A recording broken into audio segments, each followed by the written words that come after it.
And it's based on this model called 2-hour learning, where we use now an AI tutor and adaptive apps to deliver personalized one-to-one education for every single student. And as a result, our kids learn twice as fast as kids in a traditional classroom. They're able to do it in only 2 hours a day.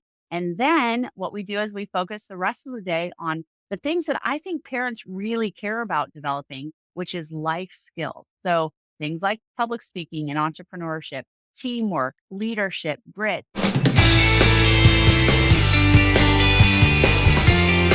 Welcome to the Honor It podcast. I'm Honor Garrett, your host, and we're here to honor all that is good in the world. I interview top professionals around the globe who are making a difference, impacting lives, and creating positive change. We cover topics that matter to you: mindset, education, anti-aging, menopause, marriage, health, wealth. We bring you answers and insights. My passion is to inspire women to thrive and build a life and legacy they love, no matter what their age. Life in the game, not on the sidelines. It's game time, so let's go. I can't tell you how excited I am for today's guest. MacKenzie Price is shaking up the world of education with her innovative approach to learning. As the co-founder of 2-Hour Learning and Alpha School, she's proving that kids don't need to be stuck in a classroom all day to thrive. In fact, it could be hurting them. Her mission: help students crush their academics in just 2 hours, leaving the rest of the day for exploring passions and building life skills. Using the power of AI, she's making learning faster, more fun, and, let's be honest, way more effective. MacKenzie is passionate about reimagining traditional education and on a mission to make education inspiring, engaging, and freeing for kids everywhere. Welcome, MacKenzie. How are you today? Honor, I'm so excited to be here and just listening to the introduction you gave of me. First of all, thank you. But I think this podcast, I need to listen to it because I need help with health and future menopause issues and finding all the things that you're doing for women. So I think I'm your target audience. Oh, well, I love that. I think that whether people have kids that are in school right now, or even if they're empty nesters and they need to be that person that helps their kids when they have kids figure out what to do for their education, that this is so important. So you are looking at education like nobody has ever looked at it before. What inspired you to start 2-Hour Learning and the Alpha School? And how did your daughter's experiences shape that vision? Yeah. It's a very interesting thing for me to look back over the thread in my life from the last, 10 plus years and really how much my children were the a catalyst for all of the things that I'm doing now from a career perspective, certainly. And it's been really a fun, grateful experience to kind of look back on that. But I will tell you very quickly, when it was time for my two daughters to head to school, my husband and I were both products of public school education, and we said we're going to send our kids down the street to our local public school. We live in Austin, Texas. We have great public schools. And I sent my oldest daughter there for kindergarten. And shockingly fast, I started getting frustrated with the lack of personalization. It was really hard for the teacher in the classroom to give the attention to every single student, that needed to do that. And I was noticing that with my daughter.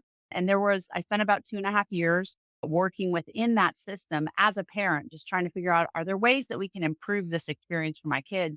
About halfway through my oldest daughter's second grade year, we were chatting one day and she looked at me and she said, I don't want to go to school tomorrow. And I said, what do you mean you love school? And she looked at me and she said, school is so boring. And I just had this moment where I was like, they have taken a kid who is tailor made to want to be like a good schoolgirl, and they've wiped away that love of learning. And I thought about this. I'm like, she's got so many more years in the system, and we got to do something different. And I went and met with our principal, and she said, MacKenzie, I understand what you're trying to do, but this is like trying to change the direction of the Titanic. It's just not possible. And I knew at that point that was my cue to leave. But for me, it wasn't about going to another school, another private school or something like that. It was about the model. The model of the teacher in front of the classroom is broken. It's an outdated model that is not delivering the academic or life skills results that we need to have in young people today. And so I looked around and decided I needed to start something for my own children. And so 10 years ago, I started my first school. And we knew at that time that we could use personalized adaptive learning apps in order to teach kids, and that we could do it in way less time than traditional school does with the teacher in front of the classroom model. And so we started that. We also started with this emphasis on public speaking and entrepreneurship skills. And over the years, that's now developed into a number of different schools that are spread throughout Texas as well as now Florida, and we're expanding across the country. And it's based on this model called 2 Hour Learning, where we use now an AI tutor and adaptive apps to deliver personalized one-to-one education for every single student. And as a result, our kids learn twice as fast as kids in a traditional classroom. They're able to do it in only 2 hours a day. And then what we do is we focus the rest of the day on the things that I think parents really care about developing, which is life skills. So things like public speaking and entrepreneurship, teamwork, leadership, grit. So many of the things actually that you probably have a lot of experience with from sports, right? It's all of those life skills that can be developed often on the field in a sports team, dealing with failure, taking feedback, all of those kinds of skills. And we're able to have our kids spend the majority of the day doing these really fun and engaging workshops where they're learning those skills, and they can do it in a variety of different kinds of themes. So we have a sports academy, we have a gifted and talented school where kids are focusing on kind of academically rigorous workshops. We have an esports academy called Next Gen Academy where kids are using gaming and esports to crush their life skills development and academics. And then we have Alpha School, which is our kind of flagship school that started all of it. This is so exciting because I think about how much time we wasted in school. It was more of a social thing, So much. and I have seen people who try to do a little bit of a different model where they would do teaching and you would learn at home, and then you would come in and do your homework with the teacher actually Right. helping you with your questions. But that simply didn't work either or wasn't very effective. So, do you have an actual physical school, or are you trying to take the school that we already have and ask them to kind of flip their model, or a combination? Well, there's a combination. Our schools are all physical, full time, in person schools. So if you walk into any of our school buildings, you're going to see kids get dropped off in the morning. They jump into their 2 hour learning block, which during that time, they're getting this one-to-one mastery based kind of educational experience. And then after lunch, the kids are doing their workshops. Unfortunately, I really wish that I could give you a different answer and say that the public traditional school system is just welcoming us with open arms and has said, we would love to adopt 2 hour learning and we will implement it in schools across the country. But the public education system is a beast. And I experienced that all those years ago when I was a parent within trying to just see if there was anything that we could do to adjust the model a little bit. And so the strategy that I'm really working towards is building my own distribution system. And so I'm opening private schools around the country, and we're also working on charter access. If we could get charter access, then that would give us public funds, which would make these tuition free schools. And I really believe that this model of education can help millions of children, not just hundreds or thousands. It can help millions of children. So I spend a lot of my time working on how to make this more accessible to as many students as possible. Well, absolutely. And it's really mind blowing because of AI. This could help people in all over the world. Like, And it actually already is. We have over 1,000 Ukrainian refugee students who are using 2 hour learning in Eastern Europe because those are a lot of students that literally hadn't had access to school because of being displaced by the war and just not having room in the refugee cities that they were in.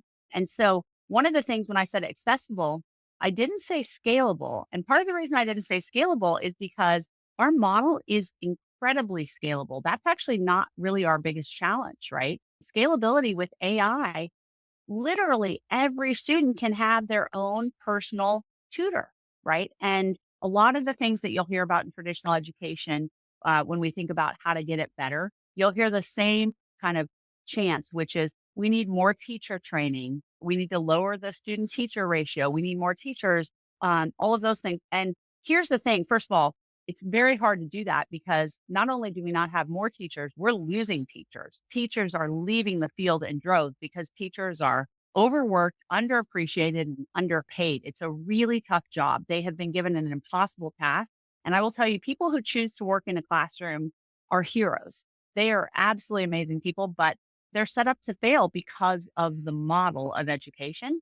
But even if we did have more teachers, we're never going to be able to approach what's needed to really give every single student that level of education that they need. And AI is really good at doing that. And so, what we've done with our philosophy is we're using artificial intelligence to do what it's great at, which is provide that perfect level and pace of education to every student. And then we're using the humans in our classroom to do what they're really good at, which is connect, motivate, and support while holding students to really high standards and helping them realize that they can do anything they set their mind to.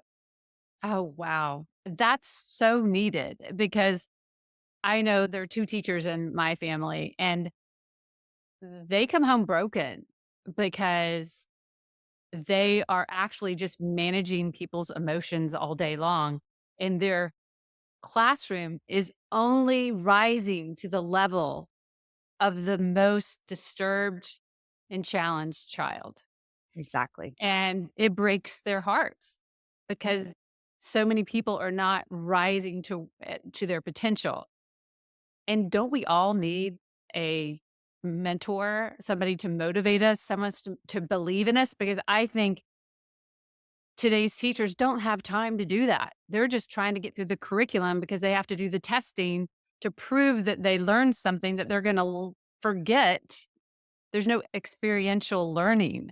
So, how Teachers don't have time to do all of those things. And one of the things that I always think is so important, the what is critical to our model success is the human in the classroom. We are not trying to replace teachers. We are transforming the role of teachers. So instead of having to create lesson plans and lecture in classes and grade homework and papers, we're letting the adults in the classroom do what they got into this field to do, which is positively impact students by being their motivational and emotional support.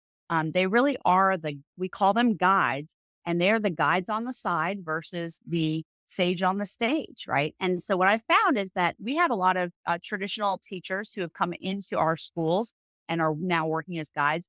And they absolutely love that ability to spend their time and effort focusing on the child and not all of the curriculum requirements that are needed or figuring out how you're going to teach 30 kids that are at wildly different levels on this. And so I really have loved just personally getting to see that role transformation to something that I think is going to attract more people to get into education, which really is the most critical thing that our society needs. It's, in my opinion, I think education is where everything else launches from.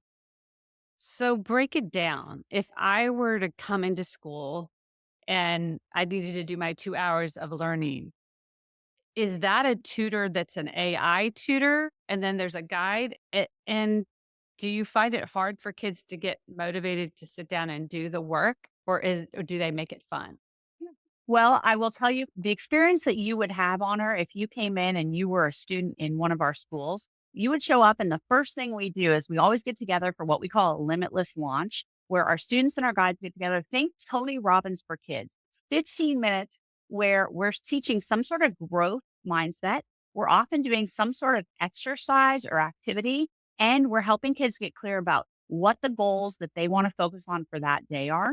After that 15-minute kind of limitless launch, then our students move into their 2-hour learning block. And so what you would see is you'll see students that are sitting on their computers individually, and they are working with an AI tutor and they're working on adaptive apps that are happening. So they're doing all of their core academics, math, science, reading, language.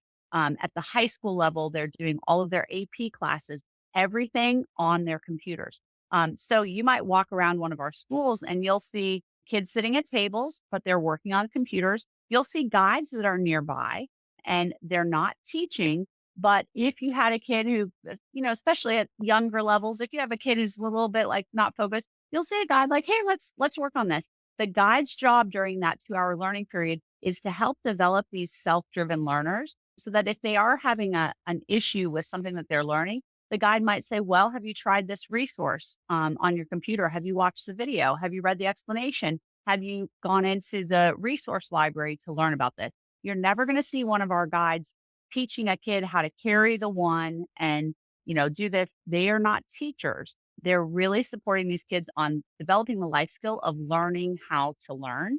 And then in the afternoon, our students are doing workshops, and those workshops are facilitated by the guides. So the majority of the day, you're going to see kids interacting with each other and with guides doing really connected kind of social things. And an example of what that might look like at our sports academy, we have a school that's kindergarten through eighth grade where kids do their 2 hour learning in the morning. And then the afternoon, the idea is that they are out running around and being physical. So that's everything from playing soccer to dodgeball to doing agility training, just things that get physical. They're also doing things like brain training where they're doing reaction time types of things. It's this philosophy that a sport heavy childhood is awesome and you can learn a lot of life skills through that. But then we also do workshops, for example, where students have to negotiate their Major League Baseball contract.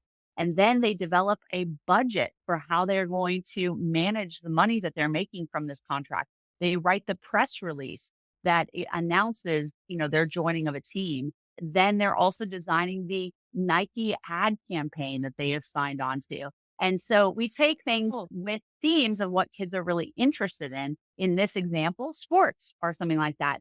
We have another school called Next Gen Academy, where our students who love esports and gaming, and we're teaching teamwork skills because they get to do bomb diffusing simulations where they're working as a team to defuse a bomb, and they're also getting to do some gaming. There's so many different ways that you can meet a child in the interest they have to develop those life skills. And then, especially when you got to the point about motivation, in my opinion, is about 90% of what creates a great learner. 10% is delivering the pace and the level of education that a student needs. But if you don't have a motivated student, you're lost, right? You're totally lost.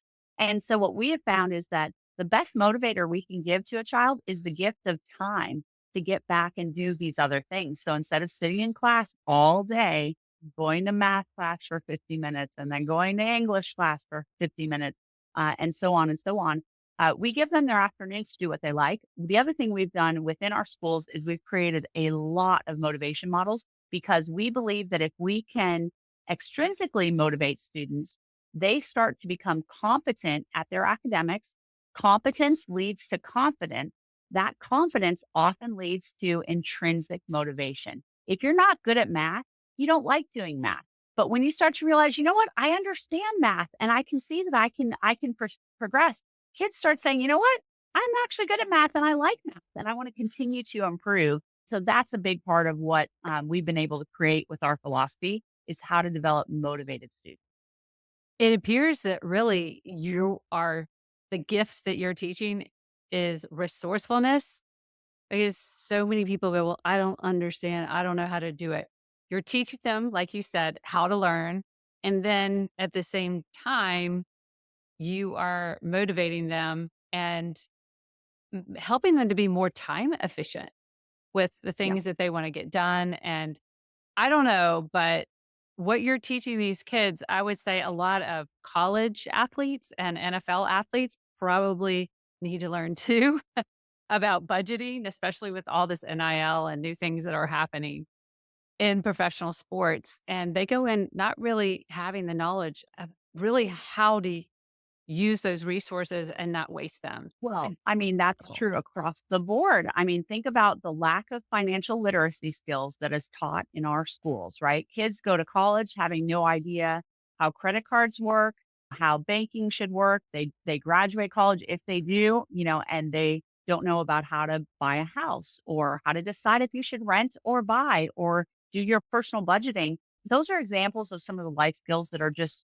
so critical to learn. And what we find is things like financial literacy, that's a very popular one. But you think about all of the other types of life skills that also aren't focused on in traditional school that we're able to do. For example, we have a how to be a spy workshop that we do with our fourth and fifth graders. And it's a really fun workshop, but the life skills we're teaching are communication and socialization skills.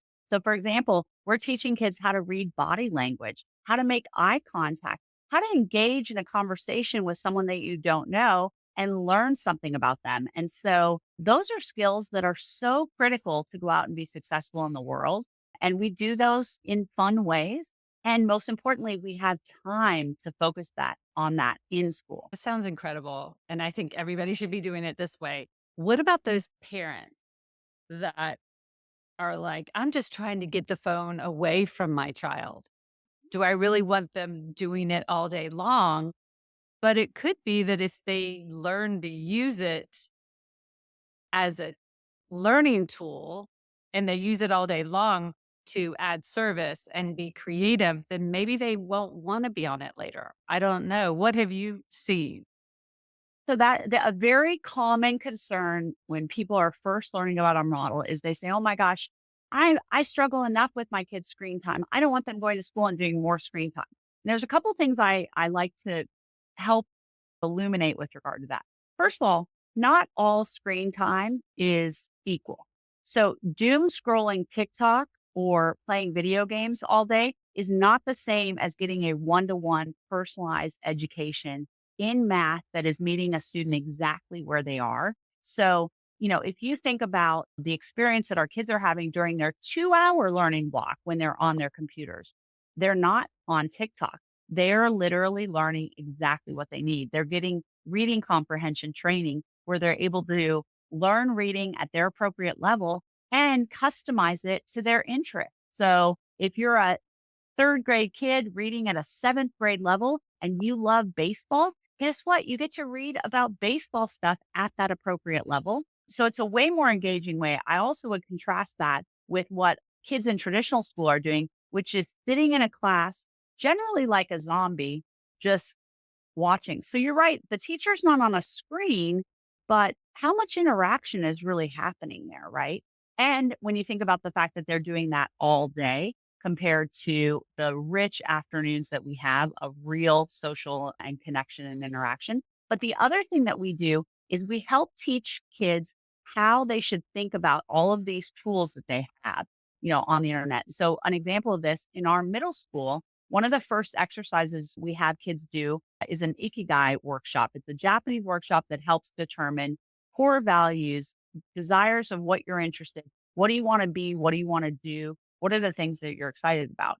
And then what we do is we have kids think about, are you spending your time making those things happen or what are you doing? And as part of that, we have them do an exercise of how they spend their time. And so there's 168 hours in a week.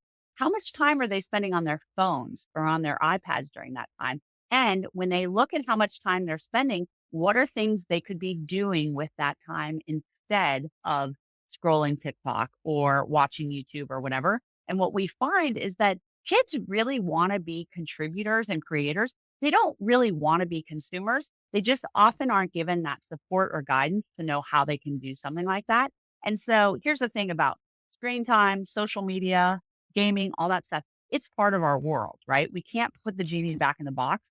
But what we can do is we can help kids to learn that, you know what? Instead of just playing video games, maybe I could go build my own video game. Maybe I learned to code in order to build an app or do that. Instead of scrolling TikTok, why don't I become a creator who is putting good content out in the world and inspiring other people? And so there's a lot of learning how to be responsible with that thing. And one of the things we say too, it's true with AI tools as well. We help our students learn to use these tools to give them superpowers, not to cheat and not to just zone out, but what can they do to really help take them to the next level and use them as tools? So, can adults do this? So it's K through 12, right?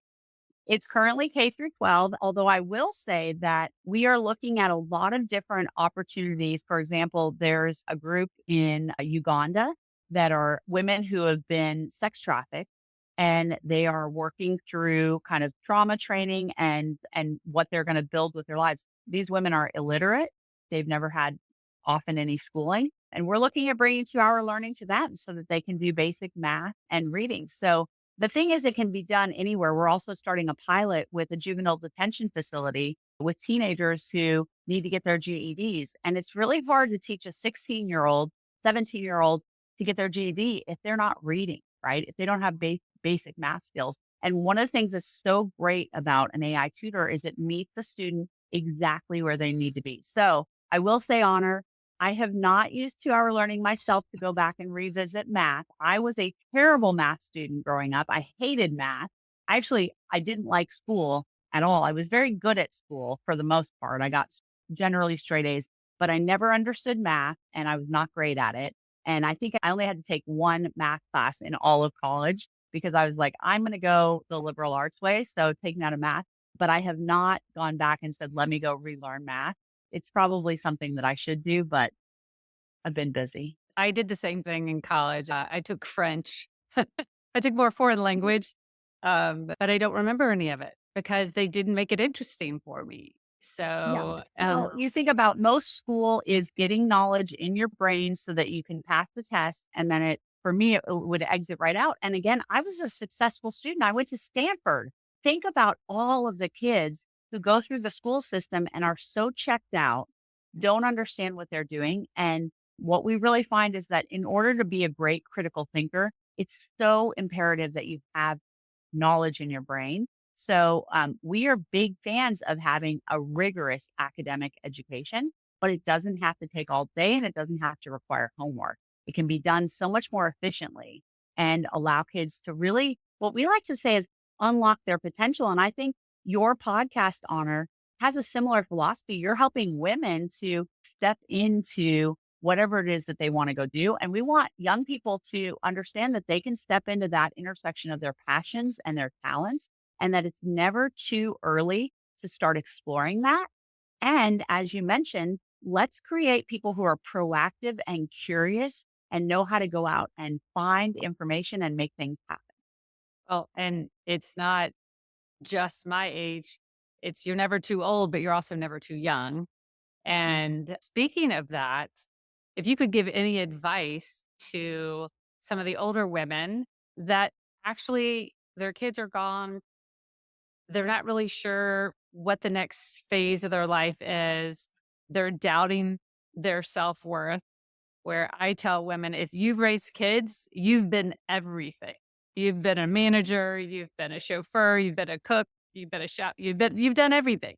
So you don't have an excuse, but what advice would you give if somebody just feels like they're made for more and they just don't know what to do next? What would you say? Well, I will tell you, I've always been a very confident person, but when I got pregnant with my first daughter, I got hit with this wave of what I call worthlessness. I felt like there was something I was supposed to be doing that I wasn't doing. And I remember I would sit on the phone with my best friend and I'd say, "Yeah, I'm supposed to be doing something." And she'd be like, "Well, Mackenzie, you have a full-time job, you're growing a baby, like you're doing it." And I just remember being like, there's something more. I'm supposed to be having a bigger impact. And that continued with me throughout. Now, meanwhile, I was raising my family. I was working. I was being a wife. I explained the experience I had with my daughters.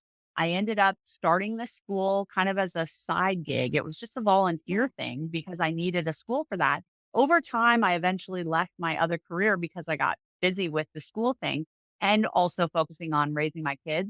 And what I realize now is my oldest daughter just graduated high school from Alpha School this past spring. And I realized that God put that seed in me when I was pregnant with her that said, this kid is going to have something to do with whatever bigger thing you're going to do. Mhm. And it started with these schools. And now I'm 48 years old and my career is, just taking off. And I think my next 20 years are going to be so exciting and fun. And I think that's something that I would love to just help help anyone who's listening to that know, like, there's so much that you can take from the experience that you have developed over the last however many years it's been to figure out what is that thing that you care about? What do you like? And I will say, I love getting up every day and doing my job. It doesn't feel like a job. It feels like a calling. And I spent so many years worrying and wondering, what's my calling? What am I supposed to do?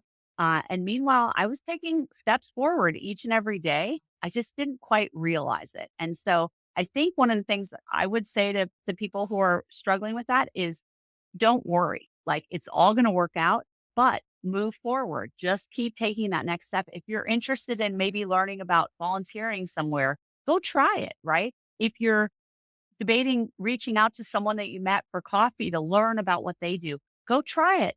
Take that step and do something. Because I think women, one of the big advantages that we have is once we have raised our kids, we've checked like a huge box of I've done that and I have the rest of my life to go maybe focus on a career or some sort of philanthropy or whatever it is that we want to do. And I'm really excited about that. I took my 20s and 30s to really be present and home with my kids. And now it's time to launch and go do cool stuff and have fun with my husband too. That's so exciting. Every client I have, I'm going to make sure they hear your inspirational words. One last question I want to ask you before we close out is success stories. Do you have any success stories of just really explaining to parents or to the audience, these are some of the things that are actually happening for our kids, our students? Yep. I'll start with one that just came to me yesterday. We have a student whose name is Grace. She's moved to our school halfway through fifth grade. So she's been with us for quite a while. She became interested in cancer because her grandfather passed away from cancer. And she thought, well, gosh, am I going to get cancer? Mom or dad, like, are you going to get cancer and die? And she started looking into this. Now, I think if she had been at a traditional school, she might have told someone, I'm interested in cancer. And someone would have said to her, well, then you should become a doctor. And then you can eventually study cancer. And maybe that student wouldn't have gotten an A in her biology class. And then she would have said, you know what? I don't know if I guess I'm not meant to be a doctor because I didn't do well in this one class. Well, instead, what she did at our school is we encouraged her to go and start learning, proactively learning about cancer. And she started researching and she started connecting with experts in the field. And she built an audience on X where she would basically take things that she had learned and she would summarize them into more layman speak. Like, here's something I learned. As part of that, she realized that there might be a connection to epigenetics and cancer, the food you eat, the environment you have, what you're putting in your body, not just, oh, it's a genetic thing and you're either unlucky or you're lucky, if you get or don't get cancer. She ended up developing and completely creating a documentary called Cancer, a Foodborne Illness. I think it's got over 6 million views currently. And she's now a freshman in college and she is heading to the Senate on Monday to testify about chronic disease. So she's managing all of that. That's an example I of have someone who chills. I'm That gave me yeah, chills. she was a high school student, who said, "Hey, it's not too early to really make a difference." And she's had so many different national platforms that she's been able to do this, all as an 18-year-old, right? She's doing these big things. She's going to be with Robert F. Kennedy testifying on Monday, and a bunch of other people. So that's one example. But let me give you some other examples. We have a student who came to us last fall, uh, fourth grade testing at about a first grade level. So 2.5, 3 years behind, right? Within 4 months, he had gone up 2 grade levels. And by the end of the school year, he was at above grade level. He had finished his fourth grade year. He was working in fifth grade math and sixth grade science, and he was in end of fourth grade language. So he had caught up. And those are the stories that I think are amazing because you think about that kid in a traditional environment as a fourth grader thinking, I'm dumb. I'm not good at school. I'm just not one of those students. Thinking of their parents saying, you know what? I guess this is just my kid kind of a C student. That's what they are. That amount of time that he would spend in the traditional system, where by the way, it would only get worse because if you don't understand fractions, it's really hard to do algebra. If you don't understand algebra, try doing pre-calc. It's impossible, right? And he was going to be on that. And so one of the things that I love about our school model is we can take a student wherever they are. If they're behind, we can take them. If they're advanced, we can take them. We meet that student where they are and they can just really go at the trajectory that works for them. And so our students are learning twice as fast, but we have some of our students learning 6, 7, 8 times faster. And guess what? Those students are students that are learning faster, whether they came in behind at grade level or advanced. And that's, I think, something that's really magical about that. But then I'll give you another example of this as well. We have some students that are on the spectrum. And we had one student who came up to me last spring when we were doing that How to Be a Spy workshop. And he walked up to me and he said, "Hi, Miss MacKenzie, how are you?" And he shook my hand. And then he said, "How is your day going today?" And I said, "My day is going great. How is yours?" And he spoke with me and he brought up the weather. And then he looked at me and he said, "Have you noticed I've been maintaining eye contact with you?" And I said, "I have noticed." And what was really great about that, about 2 days later, his mom came to me and she had tears in her eyes and she said, "This is the type of skills that my child needs to be focusing on." But guess what? It's not just the kid who's on the autism spectrum that needs to focus on eye contact and making conversation and shaking hands. Everyone could use that kind of lesson. And so I just love the fact that we're able to give kids that time and space and guidance to develop those critical life skills, which is what really matters. So I think there's so many great success stories and it's really fun to see the difference that we're making in these Right. kids' lives. And then on top of that, our top commitment is that kids will love school. And when we're able to say, "Hey, kids are so excited about going to school." In fact, I had a parent call me 2 days ago that said, we were leaving for an extra day to go to a family wedding. And my daughter didn't want to miss school. She's like, "I don't want to go. I want to be at school." And that's an incredible testament because you know what? For kids, school is their career for 13 years. Let's make it Right. something really enjoyable that they love, not something that they just tolerate. Oh, I love that. I could talk to you all day long, but I'm good. But I do love to end each podcast with the same question for every guest. Ooh, I can't wait to hear Yeah. it. So this podcast is called the Honor It Podcast. So what or who are you choosing to honor today? Ooh, who am I choosing to honor today? Wow. Um, You know what? I'm in a weird spot, and you can probably appreciate this. I'm a month into my oldest daughter being gone at college. Mhm. And so, what I've noticed for the last 2 months is that I can cry at the drop of a hat because I read a great thing the other day that said, "You're not an empty nester, you're a bird launcher." I saw And that. That was you see that? great. It was so great, and I thought about it because I am so excited for my daughter, who I think is so well prepared to go out in the world and just crush everything she's doing, and it's been so fun to hear about her experience over the past month that she's been at school, socially, academically, learning to do, like, she's like, "Do I really have to change my sheets at once a week?" I mean, I know some kids who haven't changed their sheets yet at all, and I was like and I'd actually told her I thought she should change them twice a week, but she's like, "Mom, I'm just doing it once a week. I think that's plenty enough." So it's been really fun, and I was speaking to her last night,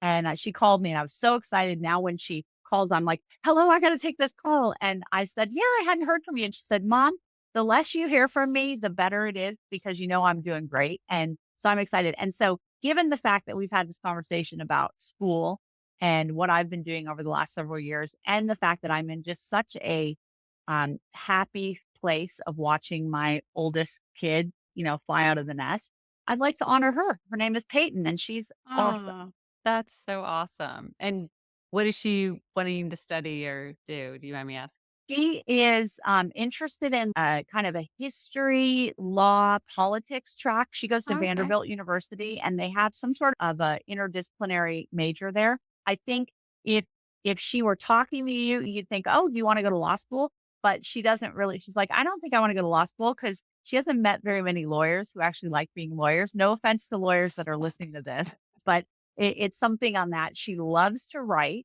and she is very interested in moral values that are seen through pop culture. So one of the things she spent a lot of time with it at her high school experience, her masterpiece project that she worked on was teaching Gen Z moral and religious values via pop culture. And she would do that in ways like, let's examine Taylor Swift and how she thinks of forgiveness as an example. And it was a great Interesting. way for her to engage with young people around their thoughts about forgiveness, which it's interesting. Forgiveness is it's a big can of worms, right? In so many ways, Yes, it I'm sure is. you focused on this. And so she's enjoyed those types of things. I think she is very much a philosopher at heart. Oh, that is so wonderful. And I will tell you, at the end of college, we threw all those sheets out. So, I think they waited longer than a week or two to change them. But Yeah, anyway, that's what I'm hearing. this has been such a blessing to speak to you today. And I really appreciate you taking the time. And what a perfect way to complete this episode with MacKenzie Price. Thank you, MacKenzie. And until next time, remember, we are not promised tomorrow. So be present today. It's a gift and take time to honor it all.